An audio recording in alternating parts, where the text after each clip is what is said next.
Paz do nosso Senhor Jesus, amém? Pode sentar, Deus abençoe.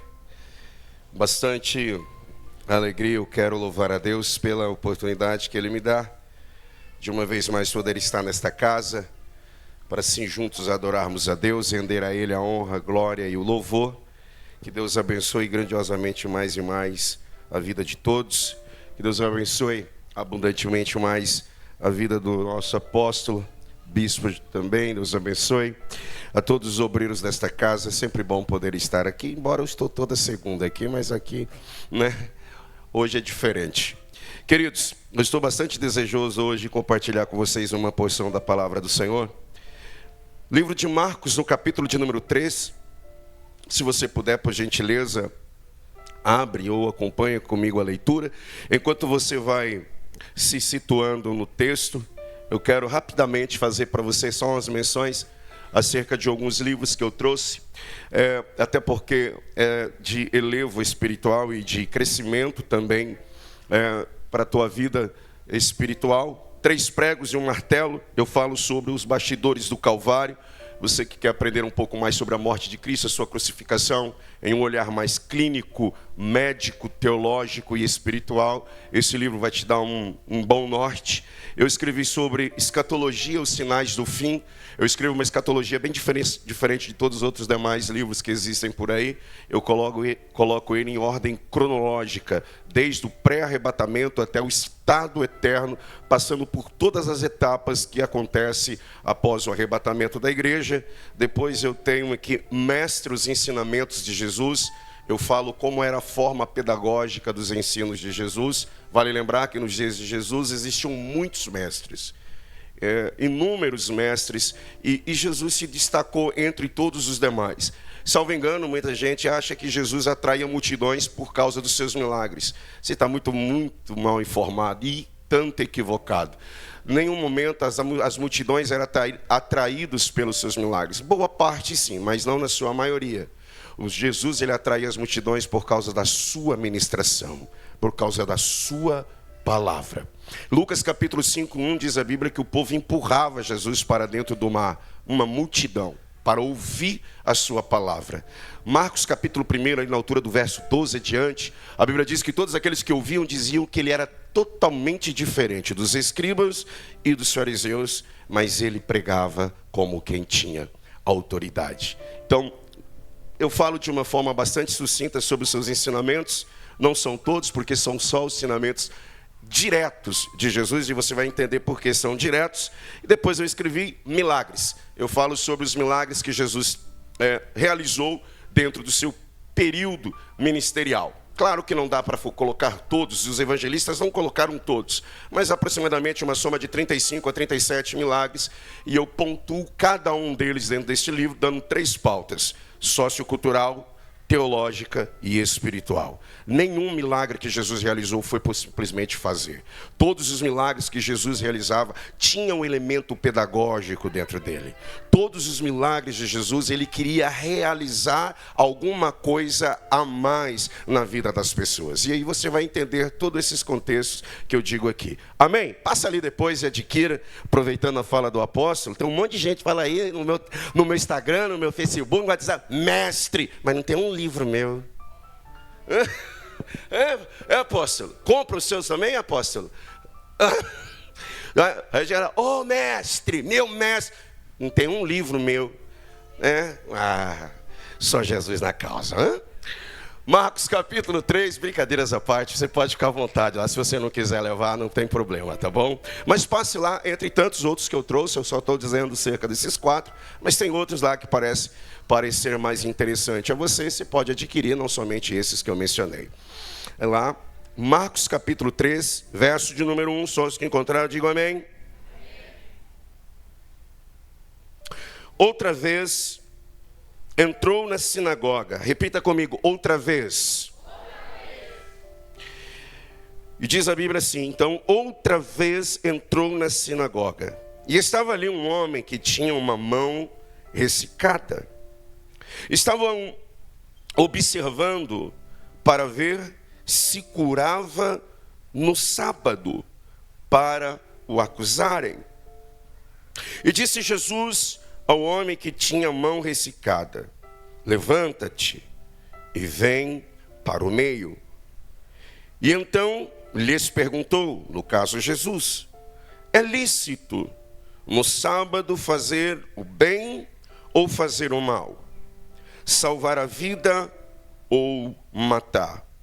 Mas eles se calaram, e olhando para eles em redor, com indignação e condoendo-se da dureza do seu coração, disse ao homem: estende a mão. Ele a estendeu, e a mão foi-lhe restaurada completamente. Repita comigo: completamente. E tendo saído os fariseus, tornaram logo conselho com os herodianos contra ele, procurando ver como o matariam. E quantos podem dizer amém por essa palavra? O livro de Marcos é o 41º livro da Bíblia Sagrada e o segundo livro do Novo Testamento. No livro de Marcos, aqui o Senhor, ele é apresentado como o servo perfeito, portanto, sem genealogia, diferente dos outros evangelhos.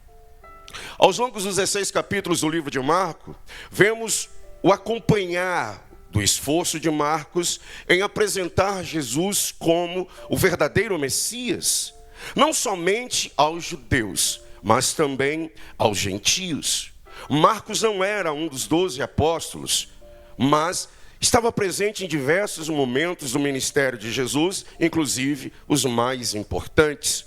No livro de Marcos, nós conseguimos ver relatos diversos acontecimentos em a relação do ministério de Jesus, entretanto, todos os seus respectivos ministérios realizados dentro deste contexto ministerial. No livro de Marcos também nós conseguimos entender que a ideia que ele passa para todos os seus leitores é que Jesus sim é o Salvador, e mostrando para todos aqueles que iam ler os seus escritos que ele não somente é o Salvador, mas era aquele que manifestava compaixão e misericórdia para todos naqueles que nele criam. É interessante que neste evangelho se concentra mais a ação de Jesus na sua figura como servo sofredor. Ele é mais ativo dentro desse texto. Lucas geralmente, ou o evangelista Lucas, é considerado sim de todos os evangelistas que mais enfatiza em Jesus o aspecto humano dele. É focado muitas das vezes em suas ações humanas, em suas emoções, em suas relações sociais, mas é em Marcos que a Bíblia diz que Jesus é apresentado como alguém que de fato sente emoções e que se envolve profundamente com a vida e o sofrimento das pessoas.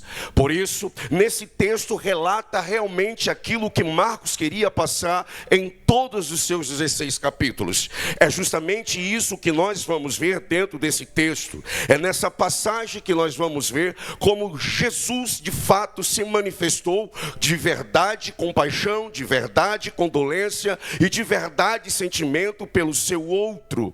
É verdade que todos os evangelistas, cada um nos seus aspectos ou nas suas aspectas mensagens, sempre procuraram passar de forma mais idêntica o que de fato Jesus era. Mas Marcos, quando apresenta Jesus como servo sofredor, Jesus mostra na íntegra de fato quem ele é, não somente realizando os seus milagres, mas mostrando também para que ele veio, sentir a dor daqueles que estavam necessitados por um grande ou uma grande intervenção divina. Nesta passagem nós conseguimos entender que era muito costume naqueles dias mestres irem para a sinagoga.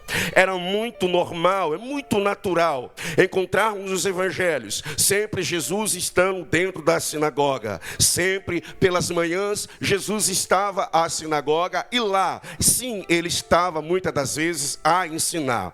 Como menciona o próprio texto no verso 1, diz: outra vez, ou de novo. Isso mostra que Jesus, ele sempre frequentava as sinagogas, os cultos sabáticos, todas as vezes que tinha ou que existiam cerimônias, rituais, Jesus sempre estava dentro do templo ensinando. O livro de Lucas faz um relato bastante interessante, que Jesus sempre pela noite orava, e sempre pela manhã ele se direcionava para a sinagoga, a fim de ensinar aqueles que estavam lá. É verdade que Jesus nesse exato momento está no auge do seu ministério, que vai ser um divisor de água, porque agora Jesus está sendo indagado por grandes estudiosos da Torá, grandes ensinadores da lei naqueles dias. Eles estavam sendo um pouco importunados por Jesus, segundo eles diziam isso, porque Jesus, segundo nas suas metodologias teológicas,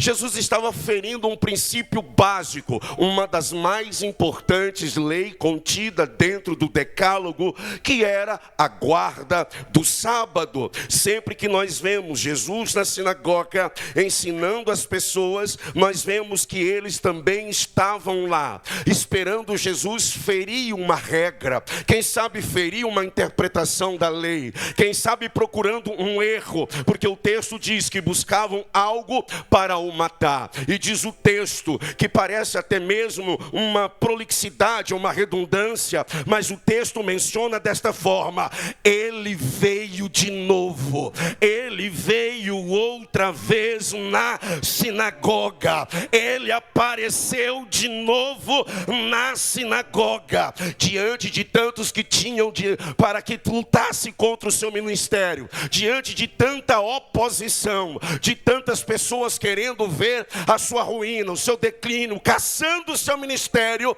mas mesmo assim, Jesus não se ausentava do templo, e o texto menciona outra vez, de novo, ele sempre estava lá. Repito, parece ser sim uma prolixidade, uma redundância, mas eu preciso dizer, ele de novo está no templo, ele de novo está na casa, ele de novo está aqui, fazendo presença. E se você pode sentir ele, levante a sua mão, abra a sua boca, dá um brado de glória, porque se ele faz presença, algo de extraordinário pode acontecer neste lugar.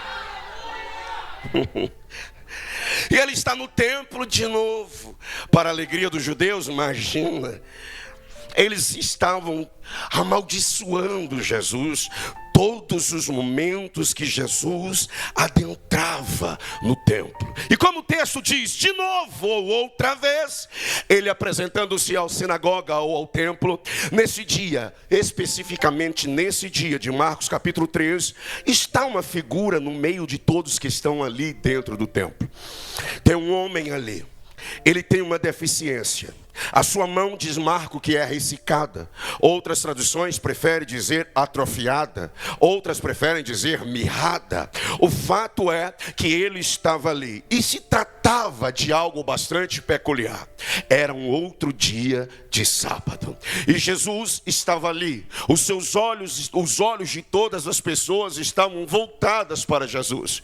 Principalmente dos catedráticos, dos ensinadores, dos fariseus. Eles estavam completamente atento a cada movimento do Senhor Jesus, observando se ele de fato ia curar alguém, pois eles mesmos diziam que no sábado não haveria de ter prática de medicina, no sábado não poderia haver trabalho, é proibido. E veja que o texto diz em Marcos no capítulo 2 que o sábado foi feito para que fosse glorificado a Deus. O sábado não foi feito para Deus, mas sim para o homem, porque Deus precisa ser então aquele que abençoa o homem independente do dia. Veja bem que eles estavam atentos, diz o texto, observando se Jesus haveria de curá-lo, porque era sábado. No judaísmo do primeiro século, principalmente no tempo de Jesus, o sábado era um dos pilares centrais das suas religiões, ou da sua religião. O sábado, a guarda do sábado, era uma prática da identidade judaica, um marco cultural dentro daquilo que distinguia eles de outros povos. Uma vez então não guardando o sábado, para os judeus, aqueles que não guardavam era conhecido como imundo, um quebrador de regra, um amaldiçoado. Então a observância do sábado não era simplesmente um ritual religioso, mas um ato de obediência nacional ao Senhor nosso Deus, baseado, como disse, na lei que deu Moisés, recebida de Deus em Êxodo capítulo 20, era ampliada ainda mais pela tradição oral mosaica. Os estudiosos e os intérpretes da Bíblia, ou da Torá, ou da lei, sempre davam ênfase maiores em cima do sábado, na guarda do sábado. Essas tradições que nós conhecemos como a lei especificava e também constituía que todos aqueles que realizavam qualquer tipo de coisa, que realizassem qualquer tipo de trabalho nesse dia, eram conhecedores como quebrador da lei, amaldiçoados por Deus porque quebrou a lei. E cá para nós, eles não dão direito de resposta, eles não aceitam perdão. Aquele que quebra o sábado é amaldiçoado, é maldito sim. Então imediatamente Jesus está em perigo gravemente por aqueles que estão observando Jesus, se ele vai ou não curar. E curar uma mão atrofiada, diz o texto, que é uma condição crônica, não é uma coisa emergencial, porque havia uma ressalva dentro da lei: no sábado só poderia executar algum tipo de trabalho se esta estava eminente de morte, ou, valendo lembrar, de morte legal, imediatamente, de morte súbita, e podendo socorrê-la, poderia sim tentar salvar a pessoa. Caso contrário, não poderia fazer absolutamente nada. E no caso deste homem, como eu acabei de dizer, uma condição crônica, não é uma emergência nunca, nem de vida ou nem de morte. Então para eles, ou para todos que estavam ali, qualquer tipo de ato miraculoso, qualquer tipo de ato sobrenatural, cai na condição de quebra da lei. Então os olhos de todos estão em Jesus, todos estão observando. O cenário daquele momento é a sinagoga, é também um momento crucial para todos aqueles, porque dependendo do que Jesus irá fazer ali, seria o estupim para pedir a morte de Jesus. E por isso então, diz a Bíblia que Jesus, chegando calmamente no meio de todos, o ritual foi muito bem feito, chega a oportunidade de Jesus dar a sua palavra, e o texto diz, não o texto, mas eu gosto de citar aqui Jerônimo, que ele diz nos seus comentários do livro de Mateus, que ele diz que Jesus se coloca de pé no meio da multidão e toma a palavra. Quando ele se coloca de pé no meio da multidão, ele já sabe em quem ele vai, ele já conhece a pessoa, ele já sabe o que deve ser feito. E quando ele se levanta no meio da multidão, está uma pessoa no anônimo, ela é totalmente anônima, está no anonimato, e quem sabe até mesmo estava ali escondida e não queria ser em momento algum descoberta. Quem sabe a sua mão está escondida. Por quê? Porque ele não poderia frequentar reuniões, porque dentro do contexto religioso, ou dentro da teologia farisaica, todo aquele que tinha uma deficiência física não podia frequentar as reuniões, deveria ficar lá fora no átrio. Mas ele estava dentro do templo, próximo da porta, ou até mesmo nas escadarias do templo. Mas quando Jesus se levanta, Jesus acha ele no meio da multidão. E quando Jesus acha ele no meio da multidão, o grito que Jesus dá é: ei você, vem aqui e venha para o meio. Veja, o texto é interessante, porque dentro deste contexto social, até mesmo posso dizer judicial, porque dentro da sinagoga também se faziam, ou se julgavam, as leis do povo. Veja que quando ele chama o homem, Jesus vai fazer um confronto cultural. Quando Jesus chama um homem, Jesus vai fazer um confronto não só cultural, mas um confronto social. Naquele exato momento, diz a Bíblia que em um ato público, Jesus apresenta um homem com deficiência. Torno a dizer, ele não podia estar lá, não poderia estar lá, mas Jesus traz à tona, Jesus traz à luz, Jesus revela uma pessoa que não era para estar lá. Ele pode até pensar no fundo, eu não era para estar aqui, mas no íntimo de Jesus, Jesus respondia: é o exato momento que era para você estar, era hoje para você estar, é esse momento que você deve estar. E quando Jesus chama ele para o meio, Jesus expõe este homem, revela este homem. Agora quem sabe, não sabia dele, passará a saber. Quem não sabia do seu defeito, passará a saber. E o detalhe, todos que olhavam para ele, quando olhava a sua mão, a única palavra que vinha na sua cabeça era: está ali um amaldiçoado por Deus, está ali um amaldiçoado pela sua geração. A sua mão é atrofiada, a sua mão é seca, a sua mão é mirrada, mas quem chamou tem poder para mudar essa história. Quem chamou está no controle de toda a situação. Quem revelou tem poder para mostrar tudo diferente.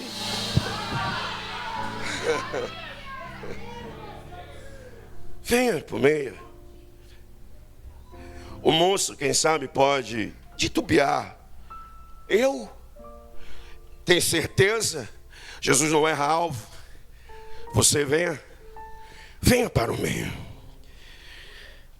Quando Jesus chama este homem para o meio, todo mundo fica de olhar atento a ele. Porque alguns até mesmo poderiam conhecer a sua situação, outros não. Por uma questão cultural, muita gente poderia dizer: que absurdo, que despautério, ele não era para estar aqui, né? Ele não era para estar aqui, o lugar dele não é aqui. Quando Jesus revela ele, as pessoas começaram a olhar para ele e dizem: mas por que ele está aqui? O lugar dele não é aqui. Olha a situação que ele está. Veja o que sinal que ele carrega no seu corpo. Isso é um rejeitado por Deus, é um amaldiçoado por Deus. Quando ele vem trazido à tona pelo próprio Jesus, todos chegam ao conhecimento do seu estado. E aqui vai uma palavra para você que Deus está me dando.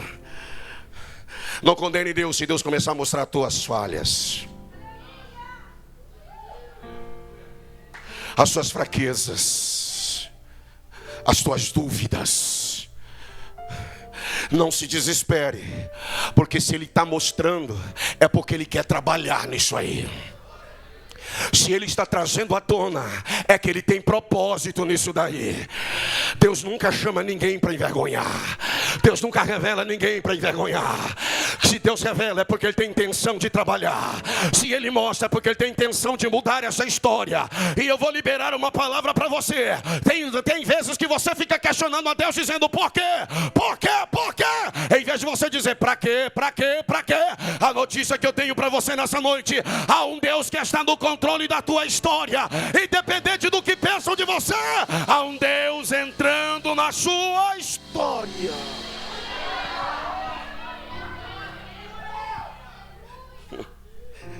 Vem.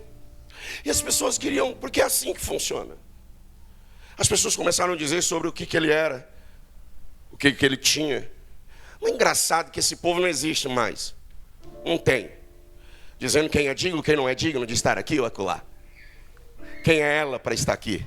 Quem é ele para estar ali? Quem ela pensa que ela é para fazer isso?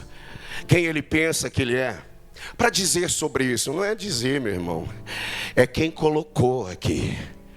Se você quer questionar, não questiona comigo, questiona com o dono desse negócio. E quando ele é chamado para o meio, a exposição é plena acerca dele. E a Bíblia diz que Jesus então está desafiando publicamente agora a interpretação cultural e religiosa das lideranças daquele dia. Veja bem, gente,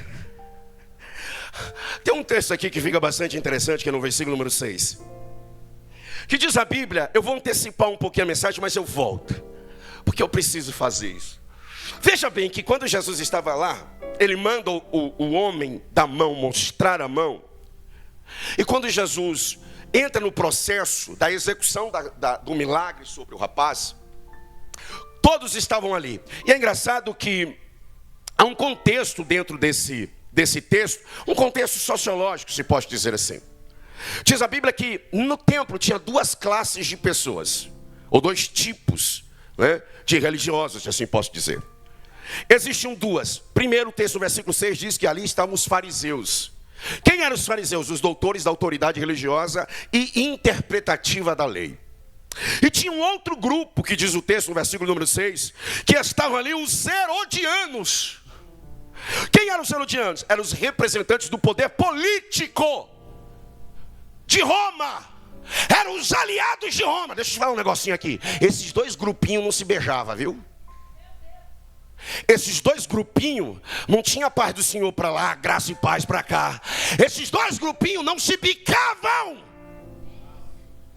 Eles não se gostavam. Eles olhavam para o outro como inimigos mortais. Mas para pegar Jesus,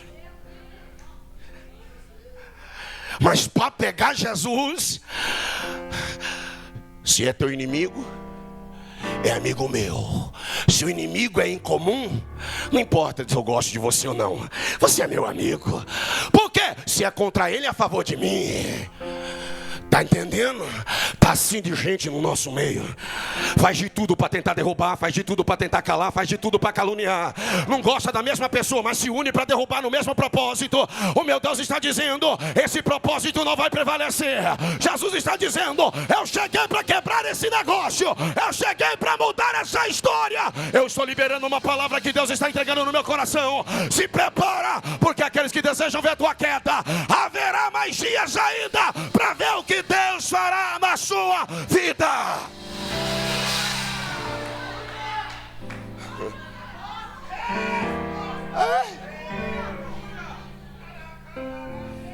Gosta dele não? Não vou muito com a cara dele não. Não gosta do apóstolo não? Não vou muito com a cara dele. E da bispo também não. Olha, nós temos algo muito em comum. Também não vou com a cara dele não.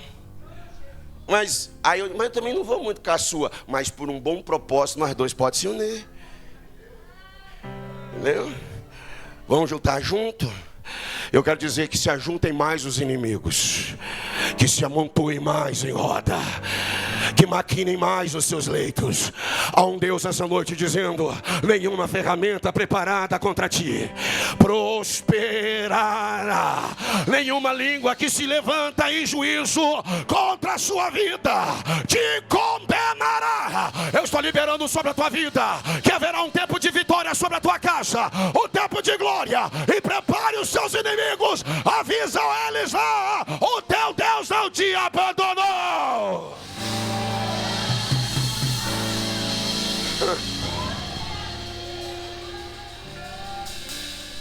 Engraçado, eles se unem para olhar Jesus. Dois grupos rivais se unem, gente, para observar Jesus, se ele realmente ia ou não curar.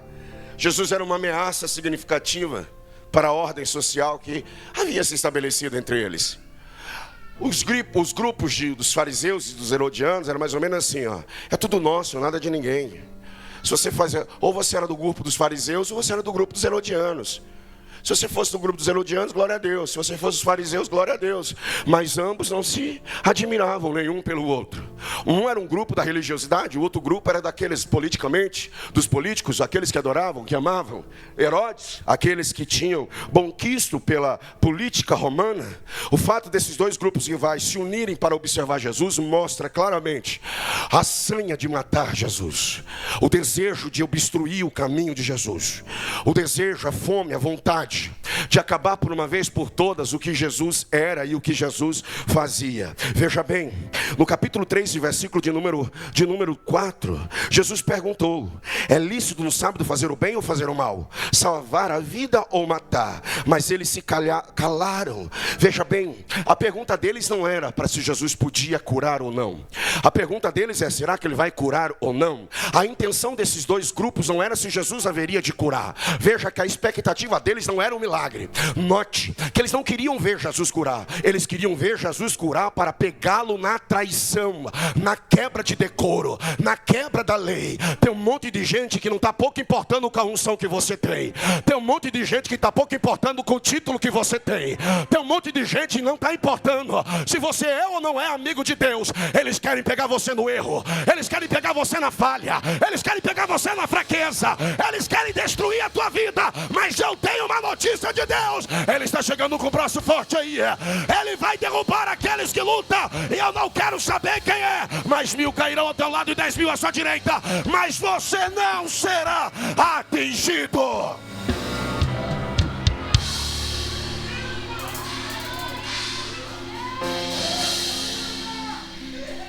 Eles estavam mais interessados de controlar o sistema social e cultural. O que é o sistema cultural? Só nós pregamos.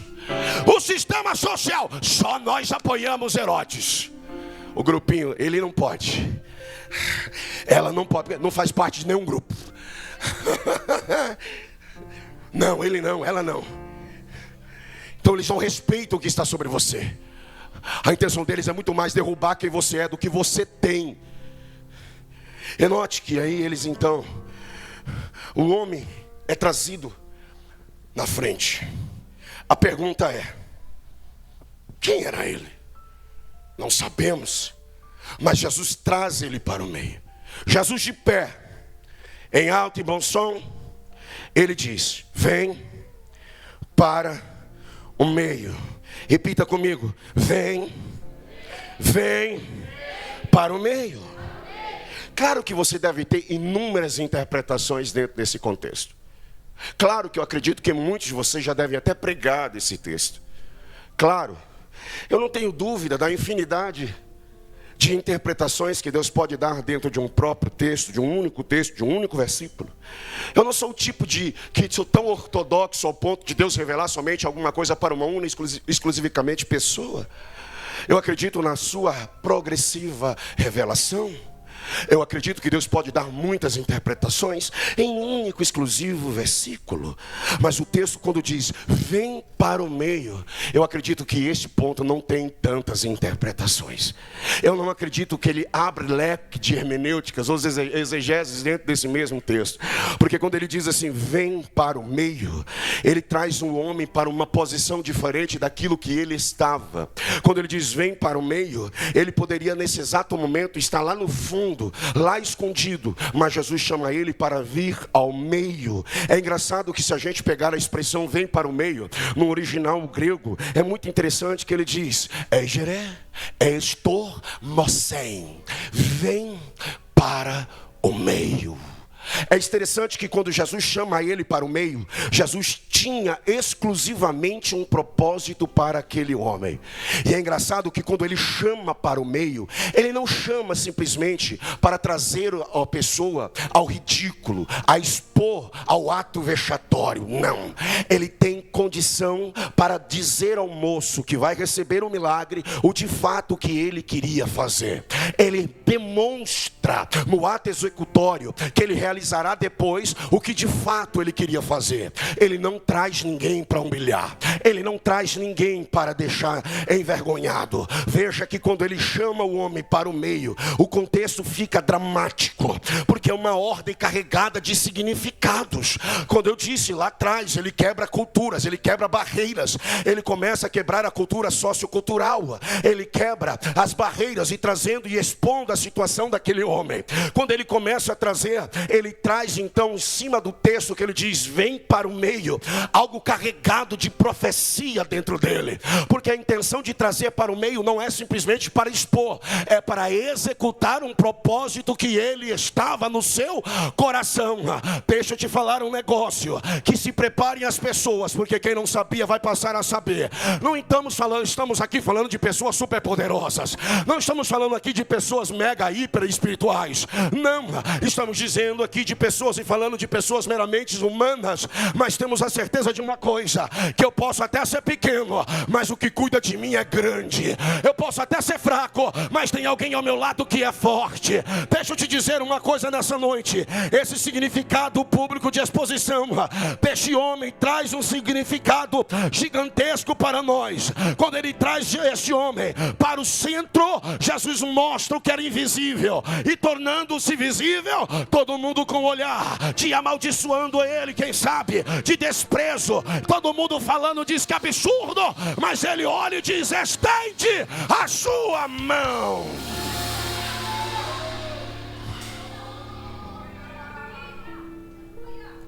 No meio. Mas por que no meio? Por que não na frente, do lado? Por que tem que ser no meio? Porque tem que ser no meio. Porque é no meio que Jesus gosta de fazer as coisas. Não é nem no começo e não é nem no fim. É no meio. Porque no meio mostra de fato o que realmente você quer. Ou você segue, ou você volta. Só que eu tenho uma notícia para dizer: o tempo de você ir à frente é a mesma quantidade de você voltar para voltar no início de tudo. Então vale a pena erguer a cabeça e continuar. Porque no meio é o lugar de exposição. Por que no meio? Porque no meio é que Jesus está. Por que no meio? Porque é o meio que ele, no meio que ele opera. Lembra do Salmo de número 46? Deus é nosso refúgio e fortaleza. Gostam desse versículo? Tem um verso que diz bem assim, ó: Deus está no meio dela, e ela não será abalada. Deus não está atrás, Deus não está na frente, Deus está no meio. Quando ele chama o moço, venha para o meio, ele mostra que é onde o lugar que Jesus está. Porque o meio? O meio é o lugar de encontro. O meio é o lugar de ação. O meio é o lugar de recebimento. O meio é o lugar da providência. O meio é o lugar de cair a dúvida. O meio é de abandonar a fraqueza. O meio é o lugar de lançar fora o medo. Por quê? Porque no meio Jesus está. Lembra de Pedro? Pedro, quando afundou, ele estava no meio, entre a embarcação e entre Jesus. Mas foi no meio que Jesus estendeu a mão e disse: venha, Pedro, você teve pouca fé, mas venha comigo e fica comigo. Deixa eu te dizer uma palavra. Eu não sei se você já começou, e quem sabe você pode estar no meio, mas uma boa notícia eu tenho para te dar. Esse mesmo Jesus está dizendo: eu vou te trazer para o meio, para que todo mundo veja o que eu vou fazer na tua vida, o que eu vou fazer na tua casa, o que eu vou fazer na tua família. Jesus não só torna o centro das atenções de todos que estavam ali, mas traz a expectativa que ele vai muito além do que você pode imaginar, que ele pode fazer muito mais do que você possa imaginar. O que Jesus estava dizendo para eles: o que vale mais, as regras ou as pessoas? O que Jesus queria mostrar para eles simplesmente é que o reino de Deus é totalmente contra a lógica humana. Que o reino de Deus é completamente longe daquilo que muita gente possa imaginar. Existem pessoas que conseguem entender o seu caminho. Tem pessoas que conseguem ter profecias acerca do teu ministério, porque eles olham para você, fazem uma leitura corporal e dizem: isso aí vai terminar assim. Alguém olha para você, começa a olhar o seu caminhado, e no trajeto, na sua história, eles começam a dizer: eu já vi isso daí, e pelo caminhado da carruagem eu já sei aonde isso vai parar. Existem pessoas que acham que são videntes, elas fazem premonições acerca de você, se assim posso dizer. Mas quando Jesus olha para esse homem, trazendo para o meio, ele diz: aonde você estava? Eu estava lá atrás, então vem para o meio. Fazer o que, Jesus? Eu vou mostrar para todo mundo aqui que os últimos também podem ser os primeiros. Eu vou mostrar que a lógica do reino não é como a lógica humana. Tá certo que teve um monte de gente que quis até Jesus e conseguiu o seu milagre, mas esse foi buscado por Jesus lá atrás. Ele foi buscado por Jesus lá na última fileira. Deixa eu te dizer uma palavra. Eu não sei qual é a posição que você se encontra, eu não sei o que você está passando, mas Jesus nessa noite está dizendo: é hora de você vir para o meio, é hora de você chegar para cá, porque no meio, Senhor, é porque é aqui que eu quero que você esteja. É no meio que todos saibam que eu sou o Senhor da sua vida. Se coloca de pé.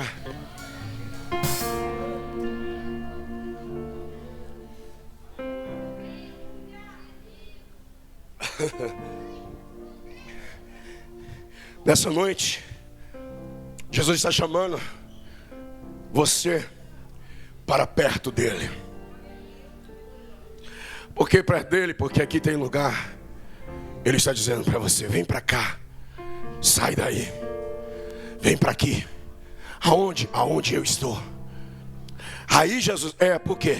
Porque aqui tem cura, aqui tem restauração, aqui tem coisas impossíveis para ser possíveis.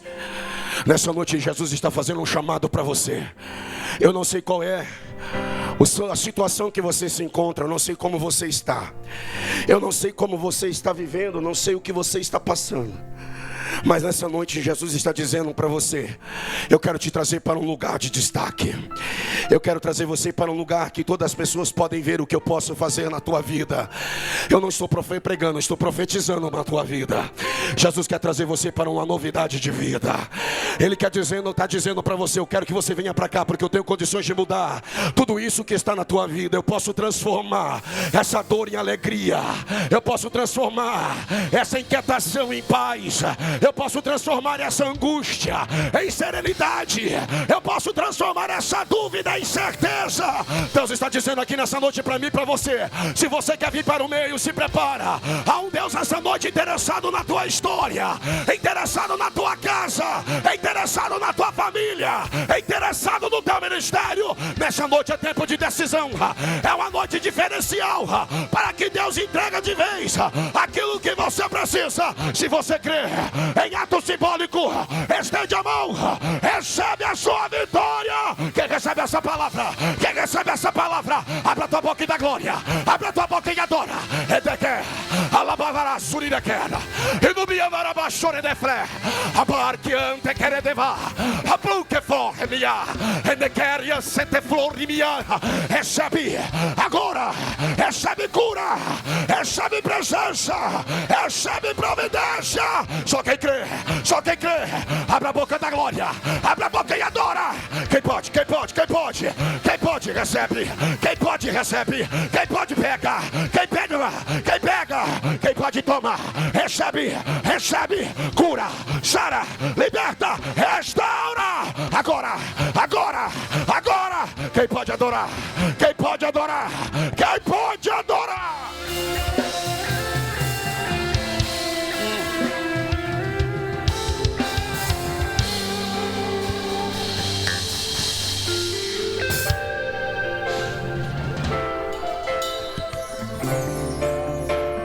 Viu? Há momentos que Deus permite estar na caverna.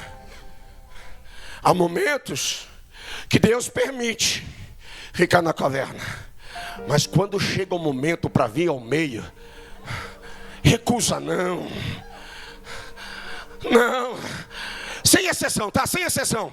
Quando ele chamar para o meio, recusa não. Por quê?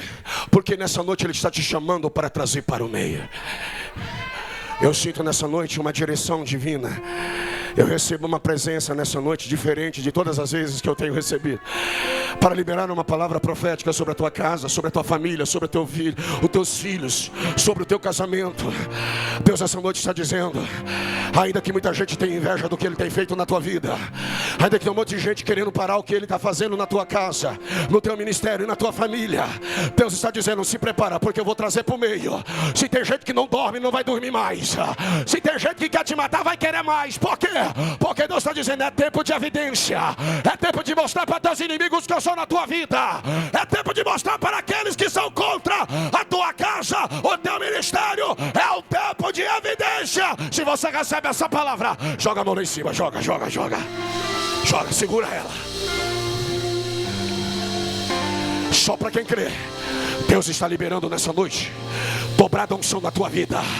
Deus está mudando a tua trajetória agora. Ele está recalculando a sua rota agora. Deus está dobrando sobre a tua vida a graça, o poder, a unção, a autoridade. Começa a receber de Deus agora mais poder, mais autoridade, mais unção. É o tempo novo, é o tempo novo. Recebe agora, recebe agora, recebe na palma da tua mão. Se você quer, fecha a tua mão, abre a boca da glória, abre a boca, adora. Receba, receba, vai, recebe, recebe, recebe, recebe. Deus está chamando você. Deus está chamando você. Vem. E o que vão dizer ao meu respeito? Pouco importa o que vão pensar. E o que vão falar acerca de mim? Deixe falar. Vão me injuriar, vão falar um monte de coisa. Deixa. Obedeça, venha para o meio, venha para o meio. Deixa Jesus trazer em evidência aquilo que Ele está fazendo na tua vida. Deixa Ele trazer em evidência o que Ele está fazendo na tua casa, no teu ministério. Nessa noite, há um Deus interessado em mudar essa história para a sua vida. Se tem alguém aqui que crê nessa palavra, se tem alguém aqui que recebe essa palavra, abra a sua boca e dá um brado de glória. Adora Ele, adora, adora, adora. Meu Deus! Olhe para cá. E aqui eu encerro. Coloque a mão no ombro do teu irmão que está ao teu lado.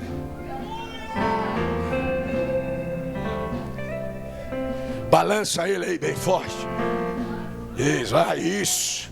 Até ele dizer glória. Ou liberar uma palavra de mau gosto. Brincadeira. Dá um toque para ele, porque às vezes ainda ele não está reconhecendo isso. Diga para ele: é tempo de Deus mudar a sua história. É tempo de Deus mudar a tua vida. É tempo de Deus transformar a tua casa. É tempo de Deus trazer de volta tudo aquilo que levaram de você. Diga para ele: é tempo de evidência. Pode dizer: eis-me aqui, Jesus. Chega de prova, chega de luta. É tempo de viver uma vida nova. É tempo de vir para o meio para receber prosperidade. Fala quem quiser, mas o teu tempo chegou agora. Quem recebe essa palavra, joga a mão lá em cima, abre a boca e dá glória.